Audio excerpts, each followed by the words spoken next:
1:15 ET is when Jey Uso arrived at Raw this week. The whole time he was walking around just shouting yeet. I think he's a well man. Also, hello my friends and welcome to a brand new wrestling week, and we do kick things off with Monday Night Raw, which I'm just going to tell you, WWE has found the secret sauce. If they're not going to reduce their 3-hour run time, well, just don't make 3 hours feel like 3 hours. It's like a magic trick. Let's up those downs. Let me just tell you this as well. What a fantastic start to the show. So I'm all for mixing it up, so when you do turn onto your wrestling show and you get a good wrestling match, you're like, oh yeah, 2 + 2 = 4. Who saw this coming as well? Because it was Drew McIntyre versus Cody Rhodes, and I sat there with my pipe and I said to myself, well, obviously Cody's not going to lose, but Drew shouldn't lose either. He's been on fire. I mean, only Roman Reigns has a pinfall victory over Mr. Rhodes since he has returned to WWE, but that ain't true anymore. We also had this awesome hype video for this match, so when I did put my ass in my seat to watch it, I was just wiggling and jiggling. I was ready to go. Cody was busting out figure 4 and dragon screws to start this off as well, because I guess McIntyre is quite tall, so we got to ground him. But Drew is also crazy, so he kind of took Cody's head and he put it against the ring post, and he was trying to squish it. I'm like, I'm sorry. 1, that should be a DQ in the real world, and 2, he should go to jail. Rose knew this was bad as well, so we got the disaster kick and a Cody cutter for a 1-2 when they spilled to the outside, and all our wrestling friends were getting it. McIntyre kind of used this to his advantage though, because he hit a spine buster and a bomb of power for a 1-2 when Cody was like, all right, fine, I'll smash you with a pedigree. Again, I was just watching it going, I don't know who's going to win, because my voice goes weird. They just kept one-upping each other after this as well, including Cody going for a super Cody cutter, and just when it seemed like we were going to get some eggs as he was cooking, here was flubbing Jimmy Uso. Now thankfully Rhodes mugged him off and went right back to kicking ass, but when he had Drew McIntyre in the crossroads position, a man in a hoodie turned up, and I was like, well, who could that possibly be? It was Solo Sikoa. He gave him the spike. I started to have flashbacks of WrestleMania 39. That was the point. The referee totally missed this too because he was yelling at Jimbo, would you go away? This is where McIntyre hit Cody with the Claymore and got the 1-2-3. This was my face. I couldn't believe it. It's absolutely perfect too because 1, it reminds you that Roman may do this to Cody at WrestleMania 40, but 2, it also puts it in your Tootsie Toes that as much as we do love Rhodes, look at this, he's not invincible. I've also made sure that right now Drew McIntyre is just the absolute man, and even though after this he did seem a bit torn as if he was Natalie Imbruglia, because it's like, well, wasn't the best thing in the world, I don't think he actually gave a damn, he just wants to win. So I thought this ruled, and whoever did put it together deserves some kind of award, and again it doesn't matter that Cody lost because it made sense. That's the secret sauce of wrestling. It's not even secret, put ketchup on your fries. I do want to give one last shout out to Solo though, who continues to turn up in these hoodies. I do it like Sikoa, we all know it's you, there's no need. This is absolutely getting an up. You should watch it. But carrying on with these pump videos as well, which out of context kind of sounds sexy, which I shouldn't have said because we are getting Gunther versus Jey Uso later for the Intercontinental title. And then Andrade was doing another one of these too. And he continues to talk in riddles. Good for him though, because he does control his own destiny, and I think he called himself Andrade El Idolo here, which used to be his nickname, and in AEW it was his real name. So I guess that's gonna be his first story. What do we call Mr. Tranquilo? And Pierce then found Cody in the trainer's room, and he's like, I'm sorry, but trust me, I'm going to find the bloodline. If I was Cody, I'd be like, bro, that means absolutely nothing. They've been doing this for 10 years. You way too late. He also promised that Jimmy and Solo would be banned from the building. At that time, we all should have gone, they're definitely coming back. I'm an absolute goober. Didn't see it coming. Seth Rollins also walked in here and looked at Cody like, I told you so, but you know the deal here. Cody Rhodes is going to build the Bloodline Avengers Assemble team. Although, do not call it that. That sounded rubbish. We had a bunch more videos after this as well because we bigged up the Women's Elimination Chamber match and reminded you how awesome the Judgement Day are when it was time to get back to that Women's Elimination Chamber match. Now, I am convinced that at one point Jade Cargill was going to be in this thing and she was going to be the winner of the Last Chance Battle Royal, but instead we did a little bit of a pivot, and do you know who returned here to win the thing? It was none other than Raquel Rodriguez. Now, if you have been following her online, you know she has had a hell of a time recently. So I thought it was lovely to see her back. Those words are fitting as well, because of course she loves flexing her lats as much as possible. And again, this was called a Last Chance Battle Royal. Out of context, that sounds absolutely terrifying. Someone's gonna die. I also have the list down here, which is a bit weird, but I can't remember all these names. I'm an old man. But it was Shayna Baszler, Zoe Stark, Zelina Vega, Chelsea Green, Natalya, Raquel, Indy Hartwell, Maxine Dupree, Valhalla, Isla Dawn, Xia Li, Tegan Nox, B-Fab, Elektra Lopez, what are we doing here? Meet Chin, Candice LeRae, Katana Chance, Alba Fire, Ivy Nile. I think that's it. There's a lot of people here. The main takeaways is that Maxine was thrown by Valhalla, Raquel was just eliminating everybody, and Elektra Lopez got rid of Zelina Vega, because they're about to have a feud. It meant that we got down to our last four of Baszler, Stark, Meechin, and Raquel Rodriguez. Actually, we were going to have a little bit of fun here. Because after Raquel had gone bam, lat spread, and thrown everybody out, we were all like, oh my gosh, she's done it. But she hadn't. This is when Chelsea Green appeared from nowhere. Well, she didn't do much of anything. She just ran at Raquel with no plan. She got chucked to the floor. So it does mean that Rodriguez is now going to Australia. And look, this is probably the right thing to do. I don't think Raquel Rodriguez is going to win the chamber, but she can still have a good showing. I'm fine with that.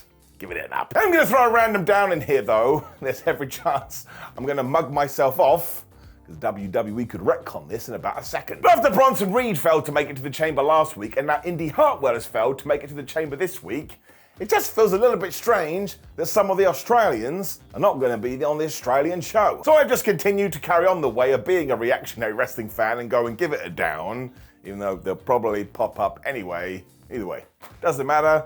I just felt a bit sorry for them. Jey Uso then promised us that he was going to win the IC title later, and I'll let you know he was lying. When we did get to Australia, we're going to push hard at the weekend.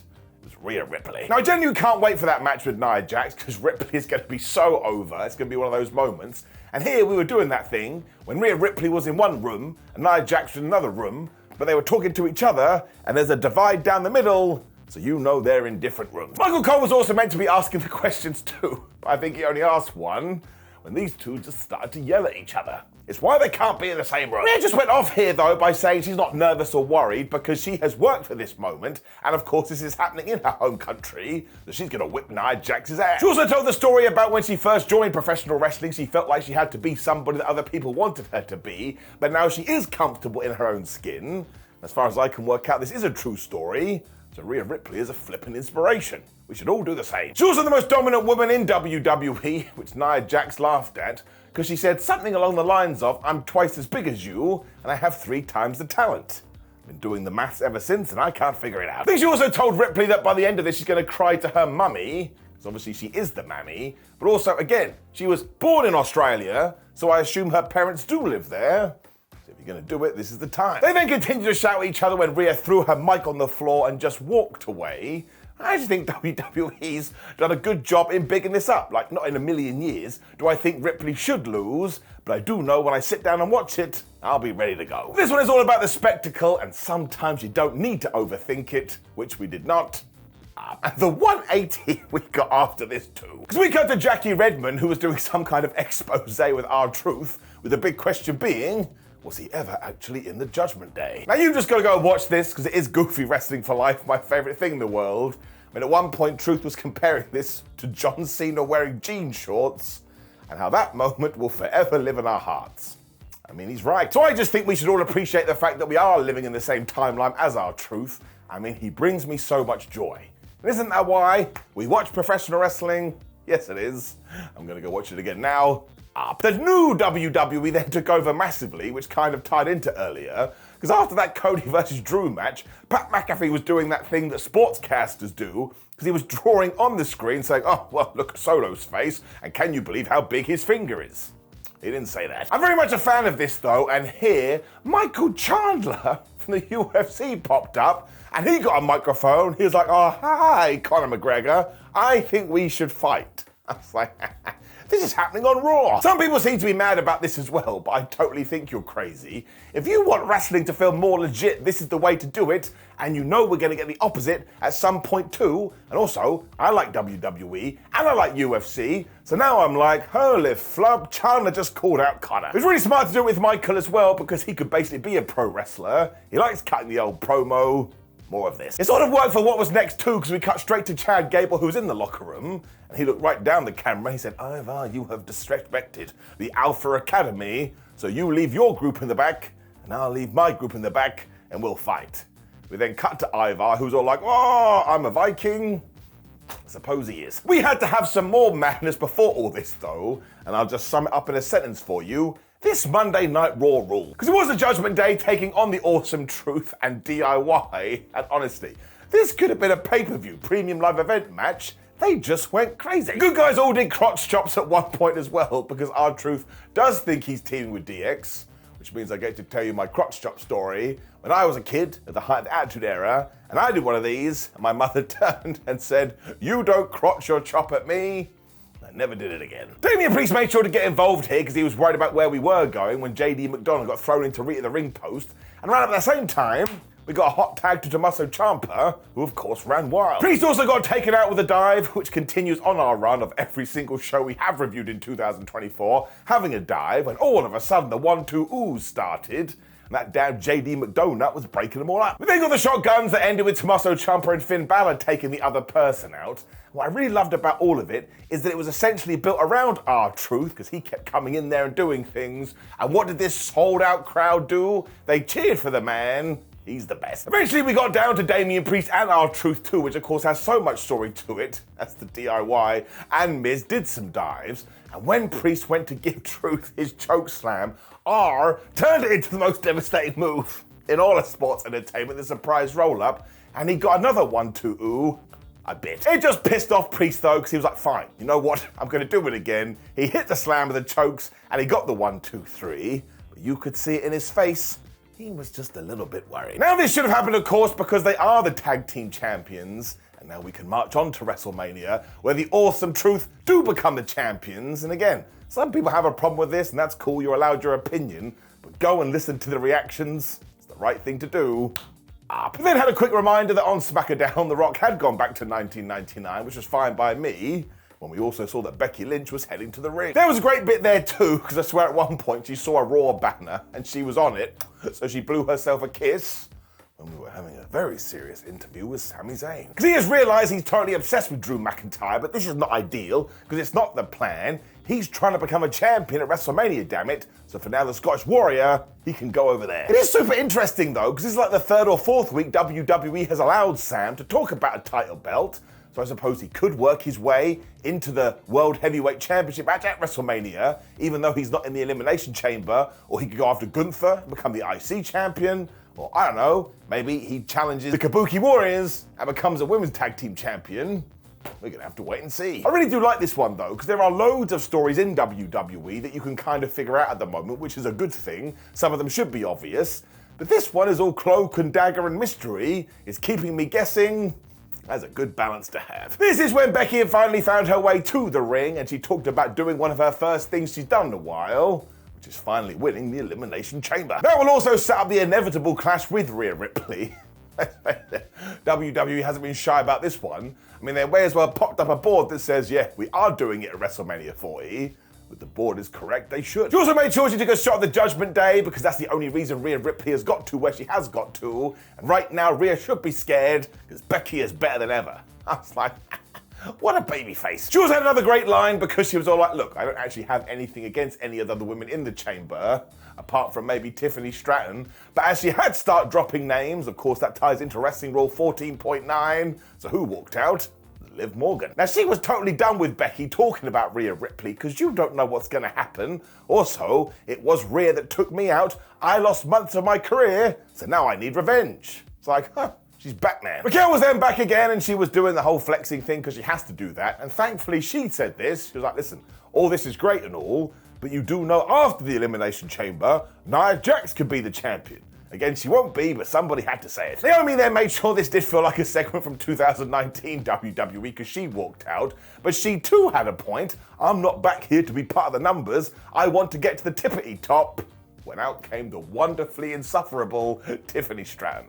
She really good. She doesn't care about the past at all, and she's so sick and tired of these people thinking they're in their own universe. When, of course, somebody must have ran backstage to Bianca Belair and gone, Belair, everybody else in the chamber match has gone out there. Bianca was like, well, damn it, now I'm going to have to as well. Her big point is that she is the only one of these people to win a chamber match, and therefore she will do it again and go to WrestleMania when they all started to fight. once again, the highlight here is because everybody else was brawling. Bianca looked at Becky, and Becky looked at Bianca.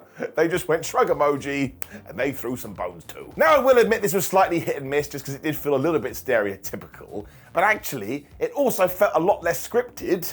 That's why I was mostly all right with it. I really did like what we did at the end, though, because Nia Jax appeared and she laid everybody out. So now, once again, we've told that tale. Don't count Nia out. She can break you. So I am going to give this an up, and I suppose it will be a variation of these groups that do something at WrestleMania. Once again, we must wait and see. Gunther then told Jey Uso his nickname is Absolute Baloney, because he's going to show he doesn't deserve to be in the main event. It's like, it's quite funny. When Shinsuke Nakamura was also doing one of his edits, and now he really hates Sami Zayn. This is, of course, because he beat him recently, and Shinsuke must be over the moon with that, so I can only presume we will do the rematch, Zayn will get that win, and then, yeah, what's he going to do after that? I do not know. The interesting part is that all of this did come after Gunther talking about the Intercontinental Championship, and what came right after, it was Chad Gable taking on Ivar. And once again, if we heat Chad up again, he too could go after that belt. So I suppose that we could do some kind of triple threat, but otherwise, again, it was Chad versus Ivar. They have the greatest chemistry ever. It should be taught in science. Ivar was just hurling him around to begin with, including into Barry Barricade.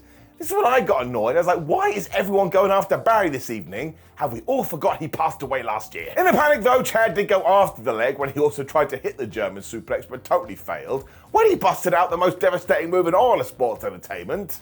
That didn't work either. I think this is down to the fact that Ivar is just too meaty, which is when Gable continued to try and spam the German suplex, but my word, the Viking stopped him and he just squished him with a senton. And once again, if this had been on the up and up, you would have stopped the match. I thought Chad Gable was dead. I mean, Chad's ribs would have been so flattened, Ivar could have played them like a piano, and I don't know what that means. But of course, when Ivar did go for the moonsault, he totally missed. When Chad finally hit this German suplex, I was like, damn it, that looked great, a feed of Zayn. It was even better too because it was then Gable that hit a moonsault. He was like, Ivar, you couldn't do it, but I could.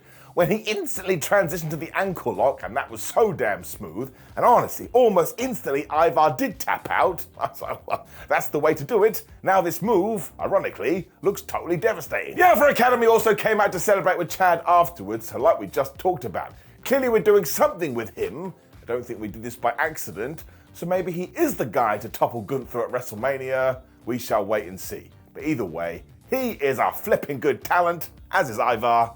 Drew McIntyre was then back. He wanted to make sure you knew he was a massive asshole. Because one, he is only the second person to pin Cody Rhodes as he came back. And two, yeah, so what? The bloodline helped him, big deal. Because of course there was one moment where he was going to attack them, but then he too remembered about the greater prize, which is winning the Elimination Chamber and finally becoming the world champion. I think those two things have to happen. He's also going to beat the hell out of LA Knight because he's got a match with him on SmackDown. And all I'm going to say is this, tying into the online rumors, surely Drew has signed a new WWE contract because he has such the future ahead of him. And also, his character right now, well, it could be the best in all of WWE. The New Day were then here as well, and they're all fired up because they massively hate Imperium. This makes all the sense in the world because as they did talk about, Kaiser and Vinci tried to end Kofi Kingston's career, which is why next week on Raw, they are challenging them to a street fight. Xavier Woods had a kendo stick here, and he tapped out the New Day theme. I was like, man, these guys have been going for a decade, and they're still totally brilliant. Now, I thought we were going to wait till WrestleMania to do this, but clearly that's not the case. Let's just keep things nice and simple. Let's put the New Day in the Hall of Fame. I mean it. It all meant that we were building up to our main event, Jey Uso versus Gunther for the Intercontinental Championship. Once again, you need to find 15 minutes in your day to watch this. My only real bugbear is that Gunther had clearly been watching the previous match, because the first thing he did was grab Uso and threw him into Barry Barricade. I stormed up. Uso tried to fight back after this, but Gunther just chopped him to the floor, when the ring general gave him such a crazy backbreaker that if he had followed up with another backbreaker, you'd only be allowed to call it a breaker because Jey Uso didn't have a back. He was also going to hurl Uso through Alan the announce table, and Jey was like, wait a minute, I am Samoan, so he busted out a Samoan drop instead. When Gunther also started to play around with this, because he applied the Boston Crab, as we know, he's from Austria. Call it the Austrian crab. Jey was able to get out of this though as he just started to hit all the dives when once again he decided to try and have a strike battle with Gunther. Surprise, surprise, he got nailed again. It turned out the ring general had learnt nothing from his battles with Jey though, because he hit the D-pad and started to do his pose, and that is when Uso decided, right, screw you. He had leveled up his meter and he was hitting all of these spears, one of which was on the ring apron. It's the hardest part of the ring. He then threw Gunther back into the squared circle and hit another spear, when he climbed to the top rope and he got the splash, and I kid you not, the ref went 1, 2, and he was gonna hit 3, and I jumped out of my seat like it was the House of Pain. Jey Uso was gonna become the Intercontinental Champion, and then he didn't. Because from nowhere the bell was sounding, and I was like, wait a minute, nobody has won or lost this thing, and also there's no brawl. Because don't forget, in the world of wrestling, there are only 2 occasions where you ring the bell. Other than JBL's entrance theme, which after a while this started to sound like. It turned out that security were absolutely crap though, because another hooded figure was doing this, and he revealed himself to be none other than Jimmy Uso. Why are we letting these people run around? It meant that Jey had to go and deal with him, but actually we had one last tease in the twist here, because Gunther was so murked, Jey Uso went back to the top and he went to get another splash when Gunther got the knees up and hit the most devastating move in all of sports entertainment, and he pinned him 1, 2, 3. So talk about sadness. Once again, Jimbo was able to get away from these goons because he beat up Jey Uso, which meant Raw ended with him standing in the ring going, brother, I win again. So as we have predicted a while back, it is going to be the siblings going at it at WrestleMania, and I just think that will be so damn good. Probably been dreaming about this forever. I also like the idea that we do get to Friday and Roman is like, I didn't tell you to do that, Jimmy. And he just did it because he is a massive hater. And seriously, the look on his face, he is an excellent dickhead. And sure, I know it's kind of dumb that a referee would stop counting before the 3 just because he hears a noise, but that is the silly side of wrestling I don't want to go away, because these are the things that we do for absolutely no reason. And look, either way, talk about having a great match and talk about the drama of the thing and building to WrestleMania. This is getting it up. Of course, it means that Gunther is still your Intercontinental Champion, so we do need to decide who's going to face him at WrestleMania 2, and you can do that in the comments, but honestly, this was an absolutely great Raw, and even mad friends giving it up. Now please do click the video on the screen, which will be ups and downs from SmackDown, so you can hear me talk all about The Rock and his heel turn, which I think is going to be a very fun ride. I mean, that's what they keep telling us too. Like the video, share the video, subscribe, do all of that stuff, and have a great week, my friends. I shall see you throughout it.